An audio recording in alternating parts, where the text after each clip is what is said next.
Hello dear student, কেমন আছো? I hope প্রত্যেকে ভীষণ ভালো আছো।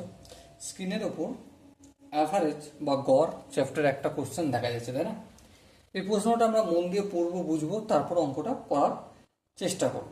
ওকে, the group leader of a group of 6 students reported that their average weight is 46 kg.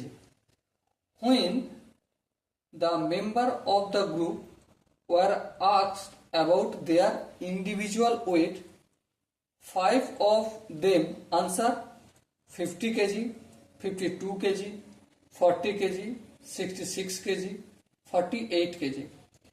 The sixth member said, I cannot recall my weight. So what is the his weight? মুতে কথা 6জন স্টুডেন্টের একটা group, ঠিক আছে? তাদের average wait কত? 46 KG. এবারে যখন তাদেরকে ইন্ডিভিজুয়াল ভাবে জিজ্ঞাসা করেছে তোমার ওয়েট কত, তোমার ওয়েট কত, তাদের মধ্যে 5জন বলল যে আমার ওয়েট 50 কেজি, আমার ওয়েট 52 কেজি, কেউ বললো 40 কেজি, কেউ বললো 44 কেজি এবং আরেকজন বললো 48 কেজি। কিন্তু 6 নম্বর যে ব্যক্তিটা, সে তার ওয়েট ভুলে গেছে। তার ওয়েটটা কত সেটা আমাকে বলতে হবে। চলো প্রথমে আমি একটা কাজ করি। কি কাজ? 6 জনের মোট ওজন কত সেটা বের করতে পারবো? হ্যাঁ, বের করতে পারবো, কারণ এক একজনের 46 কেজি, 6 জনের তাহলে কত হবে? গুণ করলেই হয়ে যাবে। হ্যাঁ, 6কে 46 দিয়ে গুণ করলে কত হয়? 776 KG.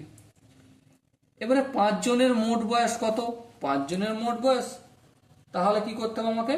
50 KG plus 52 KG plus 44 KG plus 40 KG plus 48 KG যোগ করতে হবে। হ্যাঁ, 50, 52, 44, 40, 48 যদি টোটাল হয় কত হবে? 234 কেজি।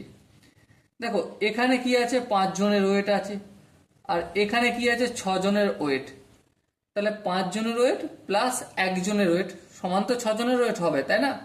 তাহলে বাকি 1 জনের ওয়েট কিভাবে পাবো? এই 6 জনের ওয়েট থেকে 5 জনের ওয়েট বিয়োগ করে দেবো।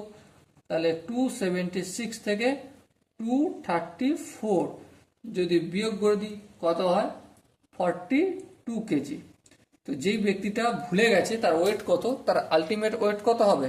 42 কেজি ওয়েট হবে। Okay, so dear student, I hope বুঝতে খুব একটা প্রবলেম হয়নি।